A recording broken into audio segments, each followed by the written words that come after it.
welcome to the Storied Way Perspective. This is the fifth episode, and it's an absolute pleasure to be with a very dear friend, somebody who I've known for over 2 decades, somebody I met as a young girl when I first came to Delhi, and we became friends. We studied in college together, we sat beside each other, saw the same dreams, were smitten by language and literature, and then went on to study further together in a journalism school, where again I think we made fantastic dreams of changing the world with our stories. And from then on, she and I worked in two competing channels when they took off in India, and sort of that changed the trajectory of the media industry in the country as we know it. Shruti Pushkarna is a very dear friend. We share WhatsApp groups, we share a lot of conversation about life and growing up together. But having you on my podcast today is very, very special for the work that you do, for the narratives that you are trying to change and impact. Welcome, Shruti. How does it feel? Oh my God, this is so heartening, And as you were rolling out the introduction, I was actually going through and reliving those moments from college, then post grad. And yeah, I didn't realize you were working for rival channels. Not until you Yes. said it like that. Yeah, but what a journey. And yeah, it looks like we've known each other for a lifetime. Yes, yes. But for the listeners of the podcast, they wouldn't know Yeah. what you do and they wouldn't know why you are here and what are we going to Yes. talk about. So, Shruti began her career as a television journalist, and because that's where we share our roots in journalism and storytelling. And from there on, she has grown into an advocate of disability. And she, through her journalism, even now as a media consultant and as a communications expert, she's helping organizations leverage storytelling or leverage conversations about persons with disability. And it's through her work that I have admired how she has steadfastly created a space for herself. And that's why you are here, Shruti. So, why don't you take all our listeners through a little journey through your life as a journalist, and how did you transition towards talking about disability? Sure. I think when we were coming out of college, television news was just happening. Mm. Earlier it was only NDTV, and then so many new channels came into being. And like we said, Times Now and Network 18 were two big groups that were Yeah, this emerging. is this is And 2005. We are talking about 2005. 2005. Yes. Right. And, I have, like anybody else at that young age, I had the desire to change the world with my stories and, get into the editorial meetings and have a say, have a voice at things and stuff. But, uh, life hit us and we realized that there's a structure and system to things. And, you have to move up the ladder to be able to actually influence anything. And then there is a business that's happening on the outside of it, and there's a whole business of media that we completely are unaware of as students of journalism, which something that comes with your work experience. So I did work in Network 18, and the CNN IBN was launching with the team, with Rajdeep's team. And then I moved on from there to go join a very controversial news channel, News X, which and survives three management changes. I'm truly a cockroach, I tell you, in that sense. So, but very interestingly, in the most turbulent of those times, I got a chance to work on really great stories, whether it was to do with business journalism or political journalism or any other special programming. So I got a lot of exposure at trying out different formats in television, working on live news, working on recorded news, working on recorded programs, traveling across constituencies, chasing young politicians, interviewing them. And obviously in television, you also get exposed to a lot of other functions, which people might not be aware of, which is part of the production team. So after that, I went to India Today, another reputed group. So I had ticked all the boxes in that sense, you know. And honestly speaking, I did enjoy my time in television because I thought it was the most energetic place to be in. And one used to have withdrawal symptoms when I quit media. Uh, After that, I went to look at the business side of news and worked with in Exchange for Media, and also the new business that dropped out from there with Pradyuman Maheshwari was MX7 India. And I did report on the business side of news, whether it was radio, television, advertising, etc. So understood how it actually works. It's all about what can sustain, etc. I enjoyed that bit also fairly well. And then I think I got married, and I was working with my ex-husband on creating the first of its kind online news portal, which was only on defense and South Asian affairs. So that also was an experience again in storytelling of a different kind. So I learned a lot about different topics, different areas, and I did figure out. And my whole thing was I have to know it to be able to say, no, I don't like it. So I did go deep down into those subjects. But somewhere I thought, I had to do more. This was not my calling. I need to say something else. And the change, that thing was not really helping. So I said, okay, let me just quit television. And by that time, editorial standards had also fallen. We should do another podcast just on that. Yeah, that's a whole Yeah. different conversation. Yeah, like a former television producers, journalists, news folks getting together just to talk about the shift in The perspective. only thing I thank my stars for is that thank God I'm not in television today. Hmm. You I know, say that too. But thank so God for whatever we did while we were in TV. yeah, It has sort of helped us strengthen, like you say, find yes, that voice. What do I stand for? What can I talk about? What am I passionate right, about? And what can I sort of leverage as a tool, as a technique in the world today? So hmm. you've chosen your path, and I think that Yeah. that's where we should credit our careers in television for that. Absolutely. I don't regret any bit of this Yeah. journey actually. I think it's all been a learning exercise, and you don't realize you use it in very, very different Hmm. ways in the Hmm. work that you do today. So I moved out and said, okay, let me try the development sector. And the most common projects even today are water, sanitation, hygiene. I did try my hands at that. Honestly, I did not like it, and I was like, oh my God, I've quit media and I don't like this. What am I going to do? So there was like a existential moment. Mm-hmm. And I was very scared, obviously, because you are leaving a cushy job to start something completely new, which you may or may not have the skill set to. And also, I was seen as an outsider in the development sector. Yeah. I did not come with a bachelor's in social work or master's in social work degree. I did not have any research And background. even developmental communications is a Very very special field. Yeah. exactly. So something that I had to completely learn from scratch, and it's been really interesting because every mentor that I got in this helped me understand the subject in detail. So luckily, I went to an NGO to interview, and here was this guy sitting across from me, George Abraham, and I had done a couple of stories with him when I was a journalist on launching the World Cup for cricket for the blind. And I mean, he of course didn't remember me from then because I was a Mm-hmm. young journalist when I'd met him many many moons ago. But he understood communication, which is very difficult for anybody from the NGO space to understand. They understand programs, they understand impact, they don't understand communication.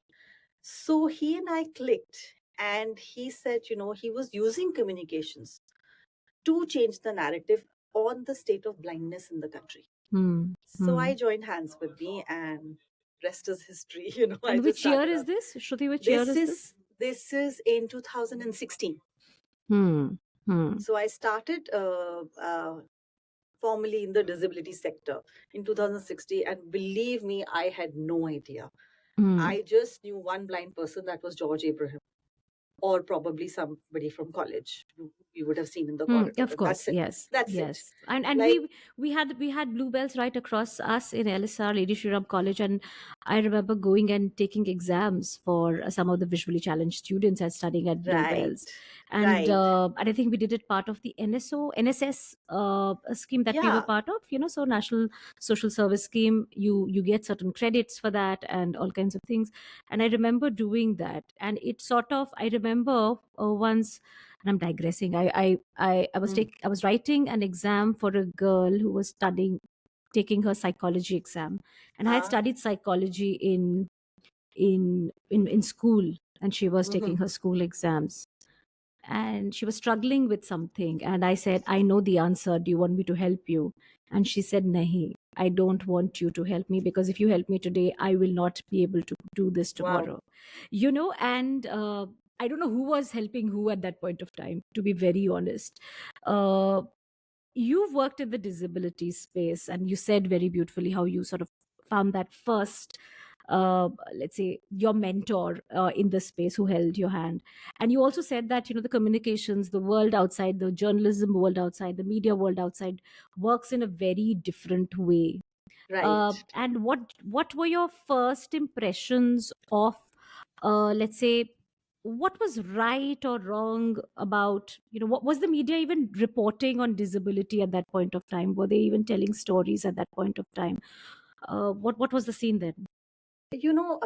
Back then it was actually, much has changed now, but back then it was again, similar stories I still see in the media, but I see more of them. But essentially, what I was up against, even my orientation into writing any kind of communication around disability, was to battle against the pitiful or the Hmm. heroic accounts. It was, everything was either inspiration. And I must confess to you, Ritu, that when I met with most of these people that I met in different scenarios, I always had the wow moment going in my head, to be very honest, because So I did not know admiration. any better. So Yeah, admiration. there was a Yeah. lot of admiration, but I must say that it came with a sense of empathy, because maybe I had seen my mother Hmm. growing up as a person with chronic illness, and I did not think of, before joining this, I never realized that my mother could also be categorized as a person using wheelchair. For me, Yes. it was just my mother. I never saw her in that light, and hence I did not even see her as a solution provider, because there were many things that were very commonplace in my household, which were actually her innovative solutions for mobility or for anything. Hmm. So when it started, formally in a structured way, I started going to NGOs or interacting with other persons with disabilities. Is that when I realized, oh, this is called innovative solutions. It's got nothing to do with technology, but Hmm. it's just something that you do because you have to overcome a barrier in your life.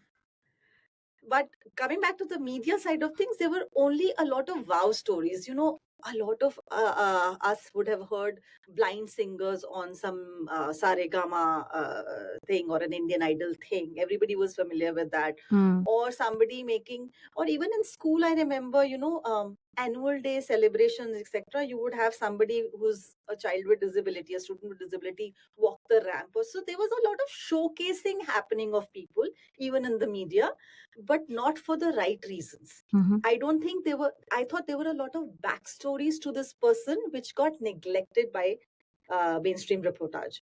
You know, But then there was a, there was also a very, let's say, lack of, uh, news space. Who would do a right. story on a person with disability until and unless they did something really remarkable. And I know I'm going to talk about some of those stories, maybe, and I'm sure you will also touch upon Hmm. them, like in a sporting event or something Hmm. like that. Until unless we got a medal somewhere, and suddenly you sort of, Right. look at that as very, very, uh, very, very inspirational. And so the person with disability had to do something extraordinary to be seen, to be heard, to be noticed, and all of that. And so, but you say that yes, there has been a shift in this journey, isn't it? Hmm. So, what is the story of, let's say, people should know about persons with disability today? From living in anonymity to having limited resources, education, livelihood, public sympathies, charities, even to be, now today we talk about accessibility of Hmm. spaces, of lots of other things that we are talking about today, and there are certain policies being changed. I work with a lot of corporates, and even then we are talking about persons with disability, or making certain corporate policies where people Hmm. with disability are actively hired.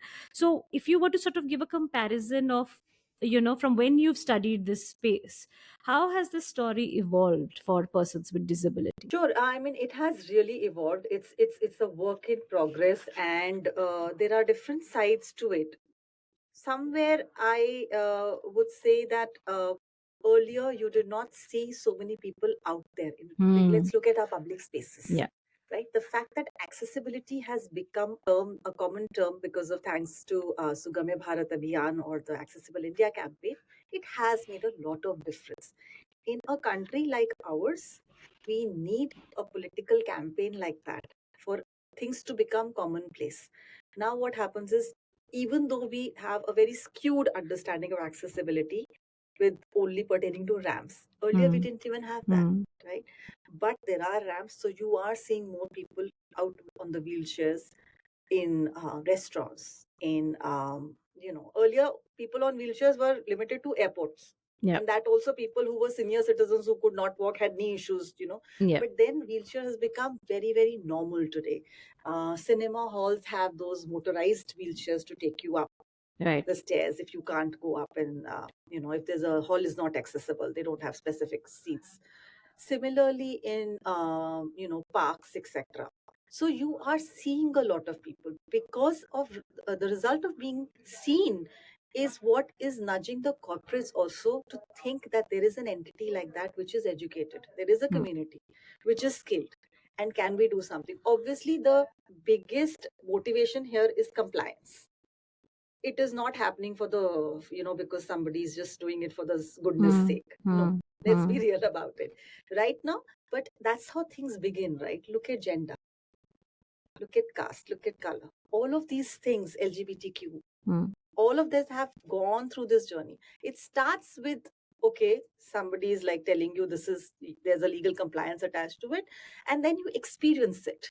And once you have experienced, then it changes. In my case also, I mean, yes, I am a journalist and I get the other side of stories, and I also understand the issues that media has in terms of news space, or how much time and money can be invested on a story like that. But I am able to still garner a story out of it because I understand firsthand. Reporters today have not had that privilege to interact with persons with disabilities.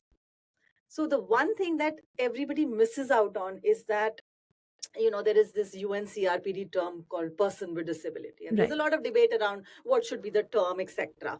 But my whole thing is person first narrative is very important, right? And the minute you actually understand why person first is because this person can joke, can have favorite films, can be a foodie, can want to trek, will have favorite book listings. I mean, can do everything that you and I do. It's just Hmm. that we don't Hmm. see it like that. So Hmm. when you say that, okay, there is no new space to cover something, it's, I'm saying is that why have a section on disability coverage? Why not include a disability voice as part of any other citizen narrative on mainstream subjects? Right. Right. So But if is you have, is it's like saying that sometimes when you get mm, a woman's perspective on something, so suddenly right, that has become, the woman's voice. You see the LGBTQI voice, and that becomes the LGBTQI narrative or perspective to a certain event. And what you're trying to say is that a disabled person will also have a certain perspective of their own, depending on what can they comment on and where their disability has nothing to do with it, or right. could have something to do with it. Both, actually, both. Mm-hmm. So let's say if you are having some kind of an urban planning Mm-hmm. committee, what's the point of having these smart cities projects and urban planning commissions if you don't have representation from every marginalized community which is going to end up using those services and facilities? Mm-hmm. But because the Indian administration is, we are a retrofitting country, we only think of retrofits. बाद में ramp लगा देंगे, you know. So I'm saying that from a disability perspective, they will have a fresh thing. But from a normalizing media narrative perspective, if you, let's say, have a primetime news debate, okay, and somebody is in a position of power, is an analyst in some space, why not invite them? When you see somebody with a disability sitting and debating and discussing prime on primetime channel, then obviously you're not focused on their disability, you're focused on what they're saying, right? There are some Mm-hmm. friends of mine who are persons with disabilities who I only go to for food recommendations, because to me they know the key joints in certain spaces in some cities, and they are my go-to people. So I have obviously dropped the disability here. It doesn't Mm. matter. And for So it that, works you have both to ways.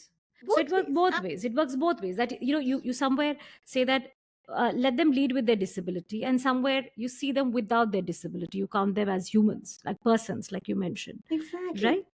See, if a lawyer will have a legal perspective to share to things, somebody who is up against barriers will have a perspective on how to bring those barriers in minimum cost down. Mm, A lot mm, of corporates say, budget nahi hai. mm. Ask the person what they actually need accommodation for. Maybe that will not require a big budget, Yeah. right? So one of the things which and you mentioned it, like we look at it, race, color, gender. Hmm. We've seen these Hmm. conversations in the inclusivity dialogue. Each of these segments have had a journey of their own, and one of the things which a lot of and again maybe we had sort of maybe you Hmm. can use the corporate uh, ecosystem or the Hmm. organizational ecosystem to sort of establish this, that a lot of Hmm. talk is creating spaces for Hmm. people from certain sections to come Hmm. forward and tell their story, right? The other Right. is, of course, for the people who not do not belong to that community to be curious, inquisitive, and perhaps go and find those stories. Otherwise it is always going to be, oh, if you're disabled you have to stand up on the highest building and scream and shout and tell your story. And what if I don't want to tell my story because nobody is even interested in listening to it? So and maybe, if like you mentioned, that if it's a smart city project, then why should I have to go and say, find, let's say, why should I have to even think of this? Otherwise, why can't I be curious enough to bring a person onto the table to have that point of view across, right? So whose onus is it to tell the disability story, or a person with disability, his or her story? Whose onus is it? The person with disability? Is it the media? Is it through, let's say, advocates such as you, the ecosystem, people like us? Who is supposed to tell their story and how? Actually, I always say that, and it's very controversial. Whatever I say gets picked up in different lights. I think the onus of inclusion is a collective. You Mhm. can't have one person take the onus of inclusion. A lot of times, people say that you know I am a person without disability, and I want to help, but I don't know how. I don't know what will offend this person, so I'm scared, and that's my excuse. The person with disability will say, well, no one really comes and asks me. I work in this office. Nobody ever asks me to come have lunch with me. So I just go about my business. Why should I impose myself? Yeah. So we cannot afford this conversation anymore because there is already so much that is dividing us. The stereotypes and the biases and the misconceptions are so huge that, really speaking, we will have to collectively come together. And that's why I say that media representation is so important, because when you have seen something showcased in the media, you relate to it. When Shrikant, the movie, came, Mm. the conversations around dinner tables changed. And I must tell you one or two very surprising ones also. Oh yes, please tell me. I'd like to know because I do have a question about, let's say, media and its representation. Yes. Yeah, so, most people were amazed at Shrikant Bhola. They wanted to know whether it's a real person. And of course, Shrikant Bhola himself came and promoted the film and was in talks, etc. So it is a real account. And honestly, he is an arrogant person Mm. in reality also. But the truth is that, has his disability made him arrogant? Has the lack of trust around people? Anything. It could be anything. Or he's just a normal person who's disabled with all the vices that he has. Yeah.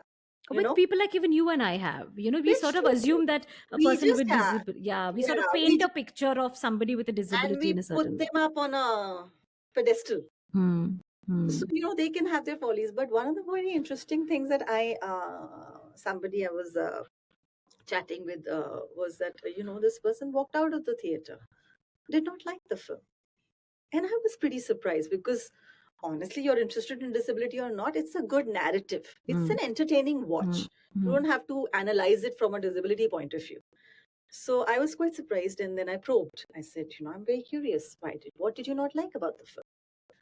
He said that, it's an untrue story. It's an impossible story. And that then struck me that how far removed are we from someone's reality? Mm. How far removed are we in this day of digital India that we don't know that such things are a possibility, that a person could have studied using screen readers, could be in a completely easy position to use their phones Mm. or any other form of technology. The So I think disbelief in that is it the was disbelief shocking. on, is it the disbelief on the On the fact scientific that there perspective. is, yeah, that this person helped himself, that he Yeah, found a way to, oh yeah, because yeah, the savior syndrome, no, you know, the savior syndrome, because when we correct. look at persons with disability or you That know, they cannot. any disadvantaged community for that matter, Yeah, uh, the one on the outside is perhaps fed that narrative from a young old, right? Do yeah, charity, yeah, support, because they don't have what you have, so you have to be yeah. grateful for it. And It, therefore that takes, you know, when you see agency in a person with yeah, disability, it sort of challenges the norm or the narrative that you had in your head, that oh, this is a bichara ladka, you know, how and can then this be? how can this be? Some days back I saw this brilliant film. Was it a film, or Hmm. was it, what is a series, Berlin Yeah. on Netflix? And I loved it from the first scene, because the whole idea, the Hmm. premise of a, let's say, a deaf and mute character being a Hmm. suspect of being a spy, whether, like, you know, like that whole idea of being believing, because that I think is playing on the minds of the people, that people are, you know, choosing to disbelieve the fact that, oh, how can he be a spy, because he can't speak, he can't hear, and Right. all of that, and what would he have, what intelligence would he have gathered? I think that premise sort of also plays on to the biases that an audience has, and you want Right. that suspense to Hmm. you know, sort of open up and prove itself right or wrong. Yeah. But you know, I think I loved it, you know, first seeing sign language on a screen, I was so Hmm. happy to see that. Number two, great plot, the hook was fantastic, it made me curious. And then I sort of, after watching it, was sort of comparing it with the other films like Shrikant, you mentioned yourself, then things like Black and Iqbal, and we also saw Ghumar very recently, of a differently abled, you know, a cricketer losing her arm, and then Right. learning how to swim and become a bowler with one arm. Right. You know, all these Right. films, of course, again, very outrageous, to be very honest. But at the same time, you know, this whole idea of putting films like this, stories like this, in the Hmm. mainstream, Hmm. what does it do for the sector? What does it do for the community? It's a huge help actually, because there are all unique accounts that are being told, right? They are challenging uh, you to enhance and enlarge and expand your scope of imagination. Mhm. It is making you uncomfortable, but it is also then leaving you with a thought that, okay, there is a possibility out there, there's a lot of potential, and there is not just those couple of words: dependency, hopelessness, Hmm. helplessness, associated with disability. So it definitely nudges people to think in a different way, but they have to, having said that, they have to be done right. So let's say Black, for instance. I mean, and I knew very little about disability when Black came out back then, We and were I young. did not enjoy it. Yeah. I did not enjoy it because, and it's only much later that I could articulate why I didn't enjoy it. Hmm. It looked exaggerated to me, and that's all I could say. But today, because I have more exposure, I can tell you that this is not how a deafblind person behaves. And to liken a person with deaf blindness with almost some sort of a mental illness, and dramatizing it to this extent. Yeah, but I think maybe at that time Black is what was needed for our audience was Hmm. also not evolved. Hmm. So you have to give that benefit of doubt to the creator also, because at least they are taking one step forward. So I always try to see the upside of things, because there are such little stories. And if you go back, way back, two of my favorite actors, Jaya Bachchan and Sanjeev Kumar, in the film Hmm. Koshish, Koshish. Beautiful. right? And I don't think I was thinking disability. Hmm. Hmm. Nobody was thinking it like we are articulating it today. But it was a story that needed to be told, and they were living with a blind character, right? and they managed to communicate. So to me Mm. that was most beautiful, because I remember seeing it as a young child and I was wondering how will they communicate. So there are ways of also subtly pushing this narrative, but because there are such few stories that are being told with the right perspective, with the idea of normalizing this, and removing the stereotype, Mm. that more the merrier. Thanks to Netflix and other OTT platforms, there is so much. I must confess I haven't seen Berlin, but I'm very curious because a lot of people have recommended to me that Yes. watch Berlin. And also the evil side of characters, like I was talking earlier, that there is, look at Andhadhun, it uses Yep. blindness. Of course. Yes. Right, look at Kabil, there is Yeah. rage. Rage. Yes, of course. Right. So Again, another film yeah, which is my absolute favorite is Barfi. yeah, And I think it had two different form of, let's say, special needs, disabilities. Yeah, disabilities. yeah. And again, because you brought the thing about black, and that sort of made me realize that I remember watching that film and saying that this is so real. This is so real. Mm, You have somebody who is deaf and mute and is falling in love with a rich girl, which is just like he just wants to be a human. And then he finds beauty and grace in another character who is like right. him and yet very different from him again. And that partnership, the story itself is a lesson in humanity. And I think that's what people with disability would like to be seen as, isn't it? Right, right. And the fact that Priyanka Chopra is a person with autism and Hmm. she falls in love and she has her journey and ways of expression. Yeah. So, and I think, obviously, out moving away from the Indian media representation, especially when it comes to films, I think films outside are more evolved. Of course. They are much, much more Which is your involved. favorite? So it's very hard. I have a long list, but I'll tell you one of the recent films I had seen on World Down Syndrome Day was a film called Champions. It's Mm-hmm. a Spanish film, Hmm. and Amir Khan is making an Indian remake of it. So I'm very, Okay. very eagerly waiting for that. But Champions, it's so Champions is not putting anyone in a great light. It's literally about, you know, uh, uh, it's about a basketball team, Mm-hmm. and this team is comprised of people with intellectual disabilities, and they got people with intellectual disabilities as actors to play those. Right. Very nice. I mean, that's inclusion in its truest form, isn't it? And the person who was assigned to be their coach to help them win a championship is actually completely biased and thinks of it as a big roadblock and thinks of that job as a farce and a punishment that has been meted out to him. Mhm. But it is only through as the film goes from one practice session to the other he can relate his life issues to theirs, and that's called normalizing Hmm. disability, because Hmm. then they are relating to each other as persons first.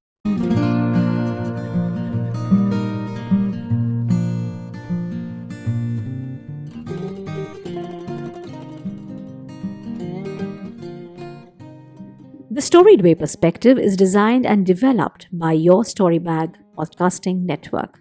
Podcasting is a fantastic medium that brings listeners to gather around a story. As the podcasting industry grows by leaps and bounds, we at Your Storybag want to help storytellers, businesses, brands, and organizations leverage the power of narrative.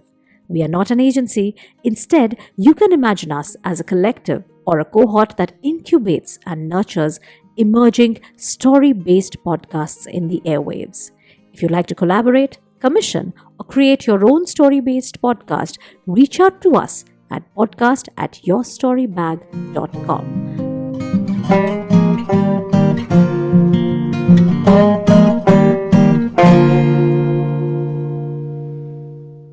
I'll Hmm. at this use this story to segue into the next question. So when Wonder came out, Hmm. uh, and again, it's not a person with disability; it's a Hmm. person, it's a child who Hmm. has a facial condition, Hmm. and it's about a child at the end of the day and a family learning to deal with that child Right. forever. Right. And we went to watch the film, Hmm. and my son, he was maybe 7 at that point of time. He came out of the theater and he hugged me tight. And he said, Mama, this is the best film ever.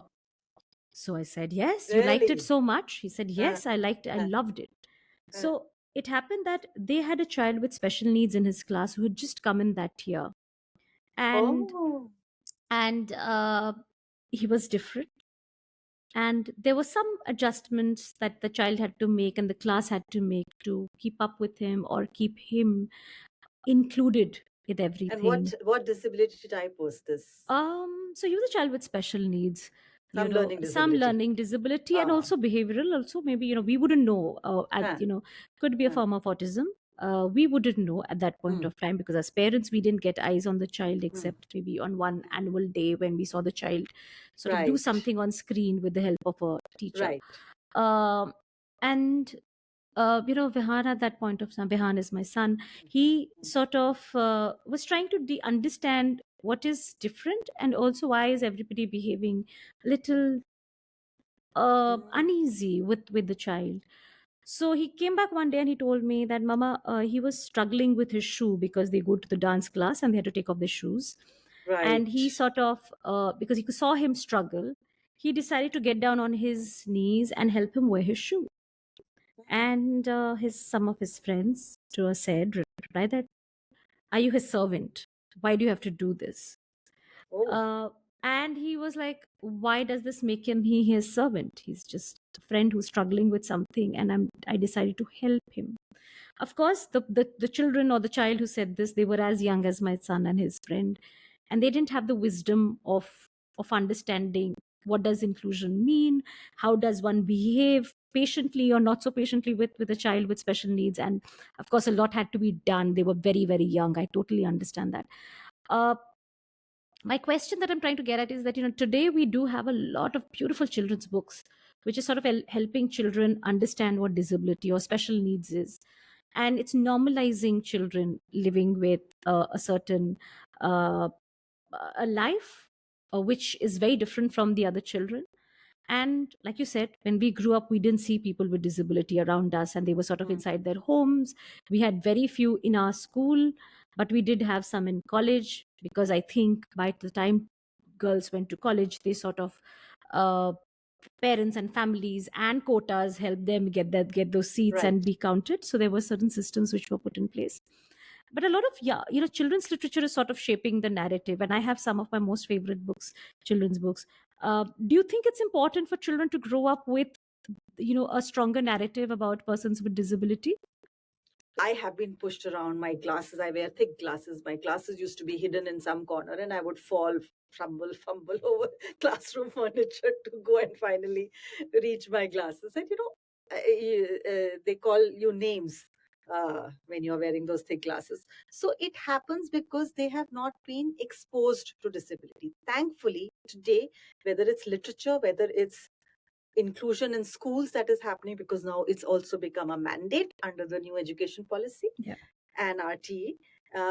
Children are getting exposed to it, and children are very fresh in their perspective, and also some children are very sensitive.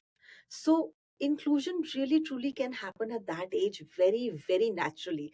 Yeah. I had once interviewed this person, Anirudh Sen Gupta. He had written a series called Fundu 4, Mm-hmm. and this was a child fiction series, and it had group of four friends who are obviously ganging up and doing certain things and solving some cases around Sherlock Holmes style, and one of that person is a hearing impaired person. Mm-hmm. So, I thought that was very interesting. And he would take these stories out to different NGOs to also sensitize people. So, yeah, this kind of literature definitely helps in bringing the change out. And now, things on OTT, I think recently Inside Out had something about emotions, which Yes, of really had course. an impact on Yes, children, very right? big, big impact on children. I mean, sort of, it was a talk of Impact. the town. Yes, Yeah. yes. In my first episode of the podcast, I spoke to Shobha Vishwanath, and she is the editor of Color Details, and we discussed one of those books, which is very popular and which I really love, which is Thukpa for All. It is about a Ah, child who is visually challenged, but you don't know that the child is visually challenged till the end of the story. And ah, in the first season, I spoke to Richa Jha. She also has a very beautiful story called Macher Jhol. And these are Huh. both stories I know about food. actually. Yes, both of them I are food. Yeah. Two different children, two different parts of the country, different communities, but their Right. blindness doesn't stop them from one inviting the entire community to have tukpa at home, and the other, Right. of course, going and bringing his father some comfort food. I think that's what persons with disability, including children, want to be seen as. It's very normal people with a disability, but that doesn't take away anything from their ability to be mainstreamed and to have their certain aspirations Right. and dreams and Right. all of that. uh, let's move on to, let's I, say, you want to say something? no, no, no, I was just remembering one other book that I had read, The Girl Who Thought in Pictures. Yes. That's when I realized that, autistic kids, this is Right. their way of expression and imagination. Right. I, So, and I totally understand that. I, as a storyteller, have worked with children, and I've had these very precious interactions with children with special needs, children with disabilities. And I'm going to share a story towards the end of yeah. sort of end with that Huh. anecdote and sort of take your advice on what should I do. Hmm. But let's move on. Let's move on to Yeah. talk about. There's another segment that I work with, which is entrepreneurs, and we see a lot of, let's say, enterprises which is sort of geared towards creating livelihood projects for people with disabilities. So you talk about, we have this entire blind school mela, which sort of creates, diyas and all kinds of things which have been sort of made by Right. blind school. Right. And then you see it, sort of their products sort of jostling space with anyone and everybody who wants to sell something around Diwali. Yeah. But I've sort of realized that it is not just about, what, and like we Huh. say, people Huh. with, let's say, a certain disability, they don't want to sort of create a different narrative by saying, okay, buy our products, you're giving us, sustenance, or you're helping us have a life of dignity. And because I work with entrepreneurs and self-help groups, I also work with not-for-profits and help them sort of understand how to communicate and tell this story better. Hmm. Right. And since you have worked in the non-profit space and you've Yeah. helped in communication, what is your advice? How are, let's say, businesses, enterprises, and communities leveraging storytelling to distinguish their products in the market? That's number one. And number two, what could the narrative be about? I mean, how much of the disability tag, uh, i I don't think it should be wished away, that okay, let's remove it, but you should keep it. But at the end of the day, how best can you use that tag and still do service to the community without manipulating their story? Now, today, everybody's become very conscious of the kind of products we use because there are so many choices out there.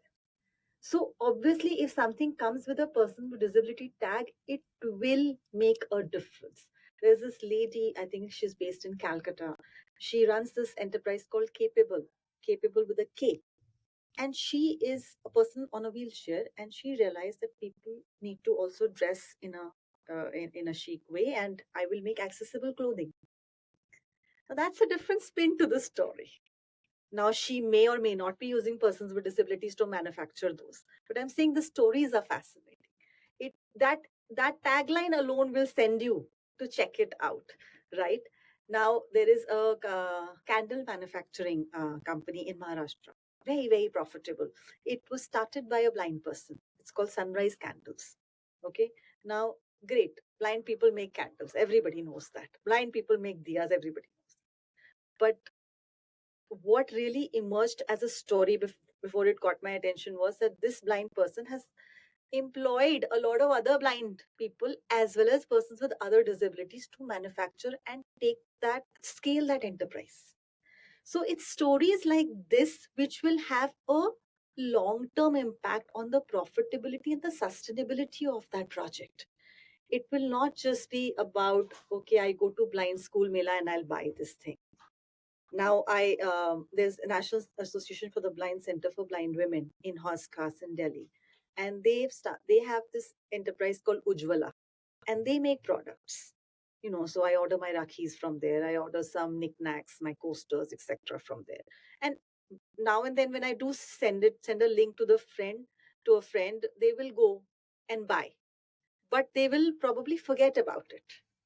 However, the other story that is fascinating about the same center is that they have a cafe called Blind Bake.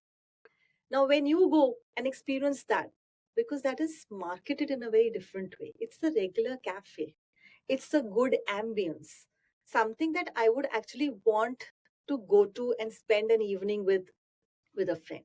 The setting is like any other cafe, fairy lights, etc. Except there is silent sensitization happening because I'm going and placing an order and a blind person is taking it, and the server is also blind and the cook is also blind.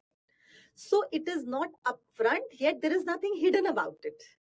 So those stories are very powerful. And now even the enterprises have evolved. Like I remember going back to your NSS thing in LSR, what I did as my NSS project was go to the, now I can't use that term, Spastic Society of India. It is now that word cannot be used. It's called Adi now. And I remember volunteering in the Diwali Mela and packing those products and doing those block printing, etc. Now those enterprises have also scaled up. So obviously the stories have to evolve from there. There are enterprises like there are two, I think, in Bangalore, Gift Tabled and Diya Foundation. They are doing fantastic products. I recently got to know of this lady who runs an enterprise called Tickle Your Art. And what she's doing is, her daughter is Down syndrome. So she's taking art done by Down syndrome and intellectually disabled people and putting it in regular products. Now, I did not notice that part, but I actually saw some bags and I was like, wow, this is fascinating product. This is a fascinating product. So you will have to make not just a story effective, but also the offering very effective. Absolutely. And you, because you mentioned tickler art, I was hoping that once you sort of, I'll come to it because my son turned 13 and all his friends turned 13. And this year we said from now on, for all birthdays, we will sort of support, an organization which is support, sort of doing Yeah, some good work. yeah. And we chose Tickle Your Art this year and we chose their Oh, products as wow. birthday gifts. And just because it sort of sensitizes children about that there is a child just like them with abilities, beautiful abilities, beautiful Yeah, vision, beautiful art, and they are already putting their art to use to help themselves. And I think right, that sort of it impacted us as a family a lot, because all of us we said that this is something very meaningful and we are inspired by what the right, children are doing, and it's a right, good age for children to also start sort of start thinking about what can they support and how. um, I'm going to sort of right, perhaps put all of this, all the names that you suggested, Shruti. I'm going to put all of them into a blog and sort of help people sort of reach out that how are right. where and how can you support, because at the end of the day a good story is one which sort of enables somebody to take action. And So if remember, so remember in the beginning you asked me something about how things have changed. Mhm. One of the changes is what I'm hearing you say as a mother.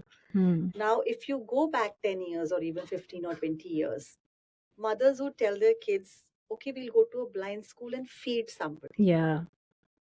you know, or we'll give out blankets on your birthday. No, it has moved from there. And that's Yes. that's that's beautiful.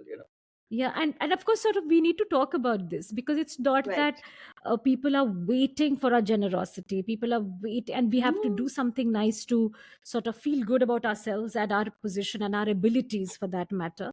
But it is right. about enabling somebody to better their story. And I Right. think all of us, and like you said, the responsibility is for on Mm, all of us to be right. able to tell these stories more actively, more loudly, so that we can champion each other's cause, right? Yes, Yeah. absolutely. Yeah. Absolutely.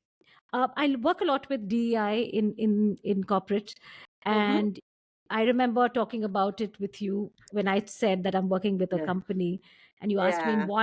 what space are we working, and I said no, not in the disability space. We are still at gender, Uh, and we are still trying to create now inclusive leaders. And I think there is sort of a strong role in sort of using storytelling to impact or shape narratives or to help people come out of their biases or their lack of information. There is a lot of mm, lack of information. People have right. no idea what it means to belong to a certain community and what are their needs and dreams and aspirations and their abilities despite a physical disability or maybe an invisible disability for that matter. Right. What kind of storytelling Mm. will enable corporates engage, employ, and empower persons with disability? I think this will have to be everything from inspirational to real to normalizing, because I think here I'm okay with some inspirational stories also, because to begin with they have no idea, like you said, there's a lot of lack of information. The context setting has to be there. When I engage with companies, yes, they talk about compliance, they talk about what's the right thing to do, what a certain disability can do, what are the cognitive abilities required to deliver a job and also, but nothing has an impact more than if I were to be accompanied by a personal not a person, by say professional with disability in the room. So just by having that person in the room in those conversations and seeing this person go about business as usual or come up and share her or his account is what really changes them, because there is a lot of curiosity there. There is ignorance, but there's also curiosity. So the minute they see somebody and the minute this person is articulate enough to speak, they want to know, where did you study? When did you go? When did is this a late disability, acquired disability, or are you disabled by birth? How did you manage your school? How did you do you can you if the person is married and living alone, they want to know how do they cook, how do they get their groceries. So nothing to do with the business, but they want to know some very basic I things. call this story in action. Sometimes you have to Yes. live your life in front of people for them Yeah. to learn more by observing you and be curious. Like it's a Right. story in action. Every day, if you see a colleague who is very well handling their quote unquote disability and not making any qualms about it, you suddenly start noticing it and you suddenly start sort of Right. appreciating it that, okay, I never thought of it. Is that what you say? Yeah, exactly. It has to be disability in action Hmm. in your face, Yeah. because you have not been exposed to it. So the minute you see somebody doing that in front of you, a lot of questions, you find your own answers. Hmm. And for the remaining ones, this person, you start interacting with the person. There Yeah. might be initial hesitant moments. Now, the trouble comes in when the person is not so articulate. So let's say non-verbal autistic or very loud autistic, because it's a spectrum, right? That's when people are very wary, don't know what to do, etc.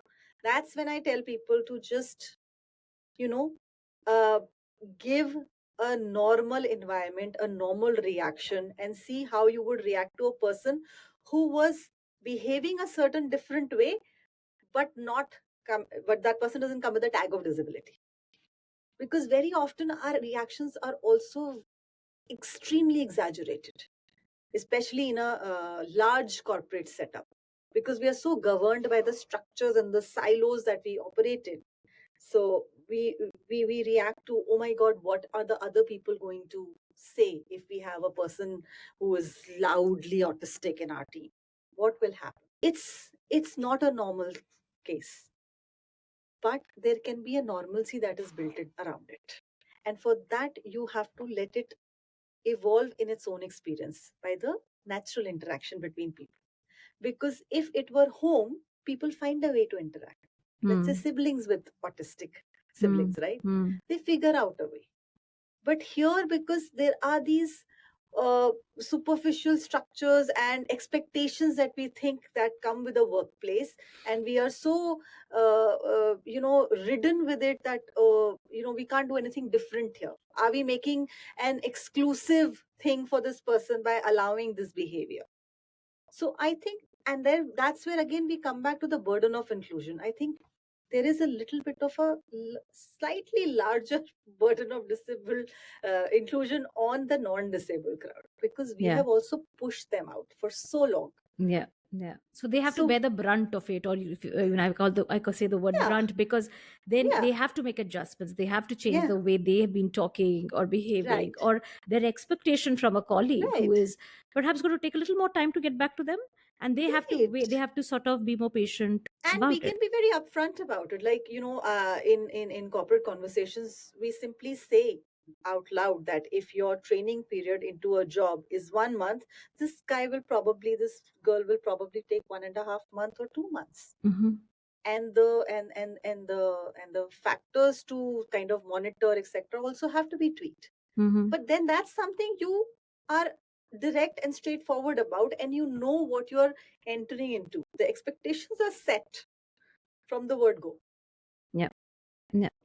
But definitely it helps if the person is articulate enough to tell their stories. And that's when I'll tell you what, NGOs who are into rehabilitation, or even advocates like me who work with persons with disability, there's a term called self advocacy. There are Hmm. self advocacy kits Hmm. that people are equipped with.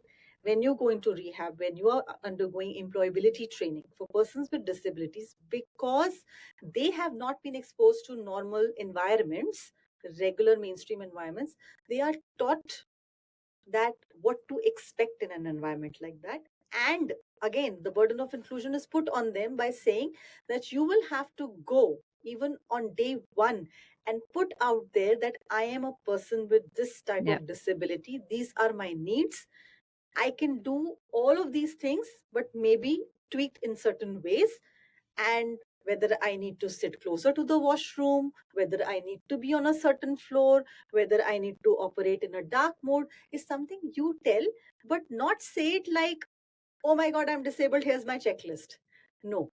So you teach them again a line of communication which doesn't completely puts the other person on edge, but actually helps them slowly walk into inclusion. Yes, so the lot of storytelling has to Right. come from the persons with disability, As which well. is something which I said before. Whose onus Yeah. is it to tell that story? So it's Right, not just right. from all of us as a community, but No, also them, and we have to from them. empower persons with Right. disability with the right words. Mm. We're not even talking about social media yet, because a lot of We're not, we're not talking yeah. about social media yet, because again, like I said, the onus is on the person with disability to stand out and say, I have a talent. But if that person does not have the right story to lead them to the right person, then where they will still live in anonymity, they will still live in a lack of information. And I think normalizing it, and nobody has to justify, like you said, where has this disability come from, how did it happen, how did you shape. But I think people would be they'll be watchful about the kind of questions they ask, they'll be more Right, accepting, think that it's normal, it's perfectly fine.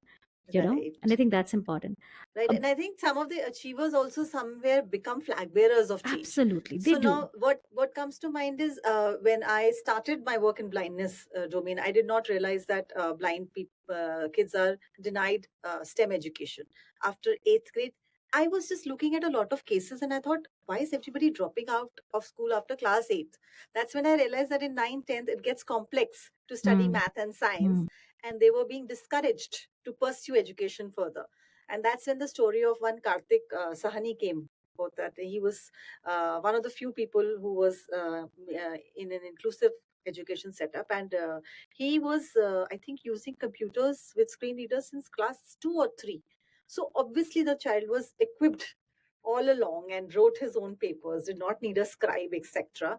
And he was denied admission by IIT, discriminated against. Right, but then he landed at MIT and mm, is now working in Microsoft. And he runs a foundation called the iSTEM Foundation. And he is actually developing techniques for how to teach STEM subjects to persons with vision impairment. Now, that story has trickled down and has impacted change for a lot of school going kids who are actually taking the case forward and fighting with their school principals and school management mm. and getting admissions. I mean, it's yes. I mean, that's why you need these stories to come Right, out, because that you never know who's looking for it. I mean, that's right, that's my funda, that you should always tell a story. You don't know who's looking for that story, right. right?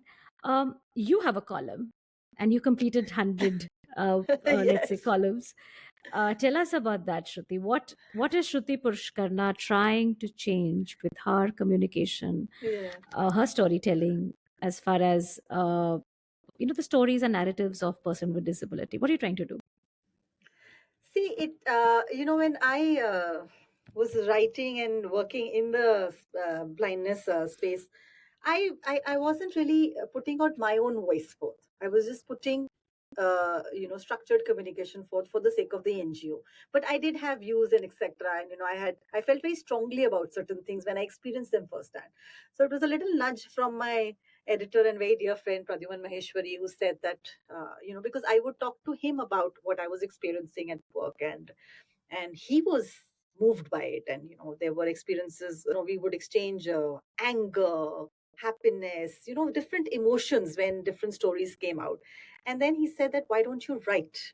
Mm. And I realized at that point that I was probably sitting at a unique cusp of having the experience of disability, subject matter, and media, both. And why don't we marry those? And because I could, when I do write to media persons, calling them out for not doing certain things, I am really talking as one of them. Mm-hmm. Because I know that maybe a lot is not possible, but some of it is possible. Yeah, And that's my motivation of writing this column, that these are stories that need to be told, and somebody needs to keep nudging. And also, initially, I think a lot of columns had the purpose of just putting the information out there. Maybe you don't know this. Then it kind of moved on to, uh, here are the problems, here are the gap areas. Do you even know? Do you even know the context of these issues that a person with disability faces? And then it also added, I consciously added some solutions, some very easy to do solutions. Okay, you can't do much, but have you tried this? And what about individuals in their own capacity? Because at the end of the day, media is constituted of people like you and me. absolutely. If we can take home even 1 or 2 points from one of the pieces that you've read and discuss it on dinner table, with your family, there's some change. The needle has moved. Absolutely. And for anyone who's curious to know about how to work with, let's say, persons with disability, there is information. It is not that there isn't. So you may Yeah, come from a space where you have little knowledge. So find the right people, find the right right. platforms where these stories are being told, educate yourself, and make a conscious decision about how you And want to move progress. and move away from only the human rights angle of it. Hmm, hmm, hmm. Because it's always about somebody who's looking at the social beat will look at it. No, if it is about inclusion in a corporate sector, then a business journalist has to look at it. It's like, Absolutely. what I say, that even our ministry is Ministry of Social Justice and Empowerment, and in that there are various marginalized groups. But honestly speaking, disability or any other marginalized community for that is a cross cutting issue. You should actually have a disability inclusion department probably in every ministry, so that Hmm, two ministries are not talking to each other. We hmm. have Digital India campaign and we have Accessible India campaign, and yet there is so much exclusion. If we were to actually have these departments which look at the marginalized communities needs and marry them into the main agenda of that ministry, we would have achieved a lot more. Yeah. I think we all need to sort of step forward and sort of identify what and how can we participate in Right, telling a story which is not ours, but it is somebody who we share a boundary with, or who hmm, we've seen, and their stories deserve to be heard and be taken into account, because somebody somewhere can make a difference. Because a lot of us say that, right. what can I do? I mean, I can't do anything to get a person with disability a job. But if you're at a workplace in an organization and you have the voice to sort of step forward and say, why are we not considering persons with disability? That itself is a great way to stand up and advocate and You and know, bring inclusion. when we tweet, initially Hmm. when we used to tweet, we used to nudge the people who Nudge are looking, people. Yeah. right, to act. There was a tweet that I put out once. I had visited Ambience Mall, Vasant Vihar. Okay, and there are, if you see, all malls and all school buildings and all government offices have huge flower pots next to the railings, and they are an impediment, not only for Hmm. persons with Hmm. disabilities. They are an impediment for old people, they are an impediment for children, Yeah. or for pregnant women who Hmm. are trying to get to the railing, Hmm. handrail, right? Hmm. And so I just took a photo and I said, tweeted to Ambience Mall saying, you should remove this. This is a barrier, right? And a lot of response poured in. For once, Ambience Mall completely quickly responded and said, okay, we'll remove it. And it was removed also. But there were people who got after my life, that why are we expecting them to change anything in their lives? There was apathy rolling out at me, to Hmm. the point that somebody indulged and I also was young and foolish at that back then in 2017, that I indulged in that level of conversation, saying that, do you have accessible bathrooms in your own home if you're asking us to create this in public spaces? And what are blind people doing outside? Hmm. They should Where be are they? at home. Yeah, they should be at They home. should be at home. Yeah. So, that is the level of apathy we are fighting. So, stories, whether they're inspirational, inclusive, normalizing, they're all very, very welcome. We need to talk more about this. Right. I don't think, is it competition? I don't know. I always wonder when we sort of want to leave people, we sort of we want to remove competition from the market. I think that's what we are trying to do. Okay, I have one last question to you. We've sort Yeah, of overshot this. yeah. Uh, that's what happens when you talk to friends, which is now I want Right. some advice from you, Shruti. Sure, sure. And for that, I'll sort of tell you a story. This Hmm. this this Bookaroo Children's Literature Festival. I'm in the middle of a story, which luckily at that point of time had a sound. I had a big, large, massive drum, and a part of my story was about playing the drum and enabling people to drum on their knees and on their thighs. And I had an audience full of children and Mhm. parents and everyone. And I play a beat, and my audience learns it and they drum it on their body, so it's body percussion. And while I'm doing it, so sometimes in open festivals it happens that the children coming, parents coming, you're in the middle of the Right. story, the audience is still trickling in, and you allow them to come and settle down, and there are volunteers Mhm. to make them do that. But there was this group of children with special needs, with hearing disabilities.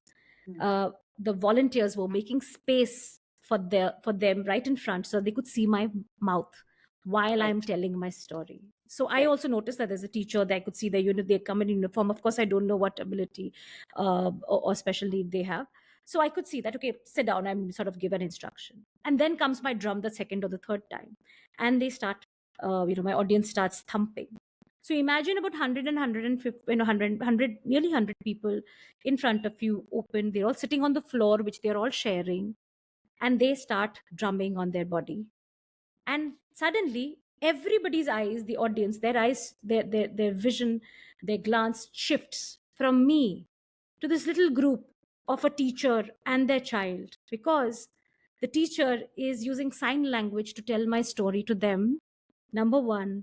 And number two, because they can feel the vibration, the children start drumming, and my audience is stuck, is transfixed with this spectacle of these Right. children listening to the story and enjoying it as much as they are.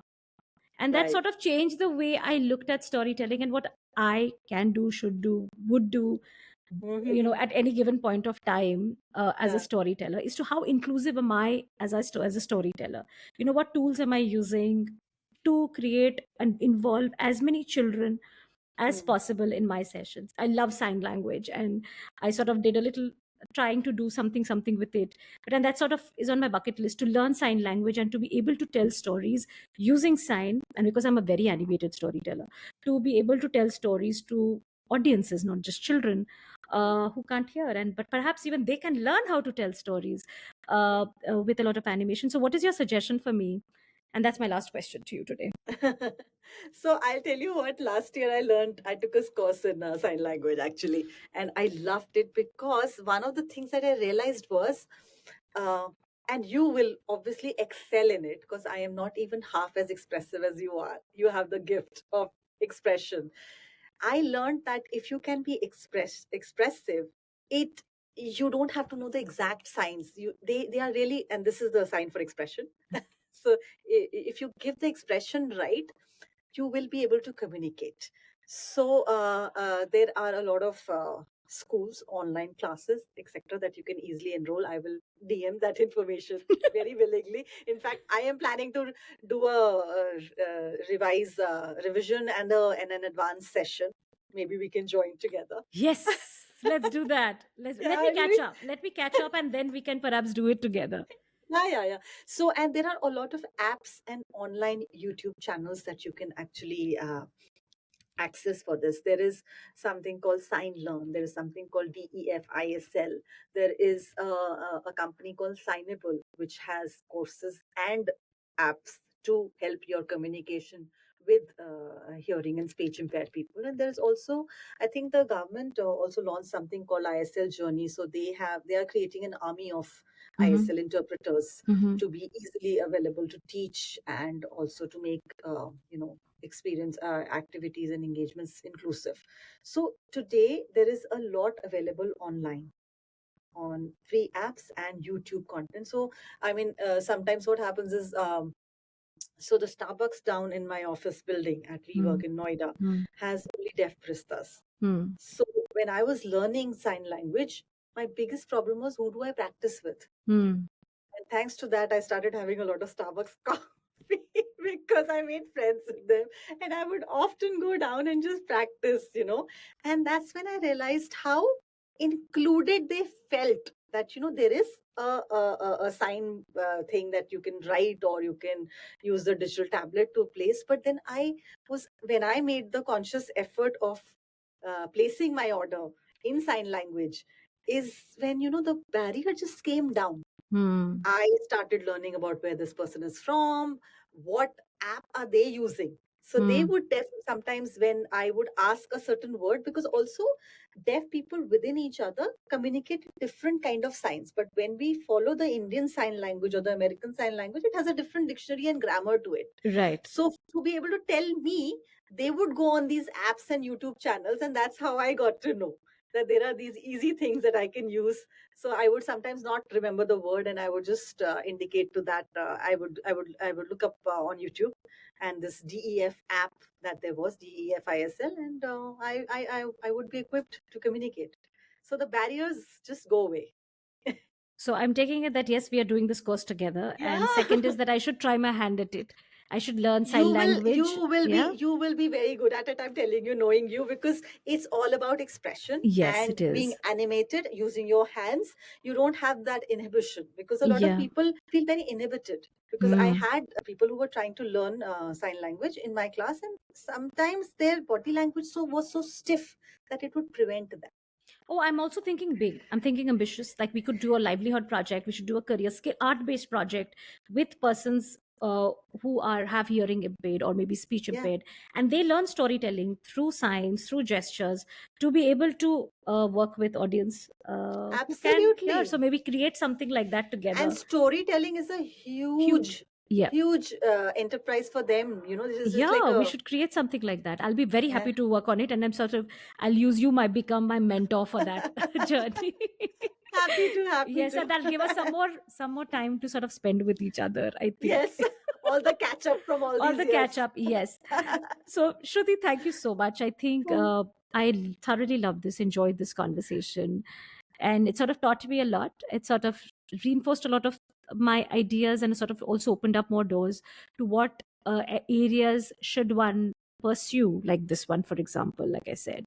To be able to be a responsible storyteller, because sometimes it's easier to tell stories of people, and it's an escape route for us to not tell stories about people who have nobody else to tell their stories. So I Right, think as a storyteller and somebody who's sort of exploring the space of being helping organizations leverage storytelling to talk about DEI in a more right. responsible way, I think there's a great scope for storytelling, and I sort of look up to you for that inspiration. No, this was lovely, and I'm glad we did this. And I hope it helps Absolutely. people who are listening to Yes, it. yes, Yes, because at the end of the day, we all it's all our responsibilities to be able to right, spread and share the stories that can ultimately change the narrative or enable somebody get ahead in their life. So thank you right. so much, Shruti, and for all of you who are listening to this, I will be sharing some notes. There will definitely be an additional blog about some of the things that we spoke about, and it's going to be on my website. And I'll see you in the next episode. All right. Bye bye.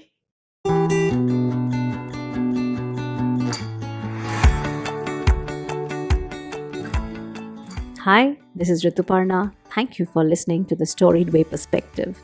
This is a bi monthly podcast where you will meet storytellers, influencers, entrepreneurs, coaches, thought leaders, and experts as I ask them what can stories do in the world today.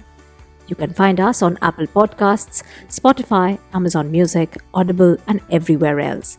Look out for the Storied Way Perspective with Rituparna. No matter where you listen to us, please rate, review, and share the podcast. This helps me know you are listening. You can also write to me at podcast@yourstorybag.com. I will wait to hear from you.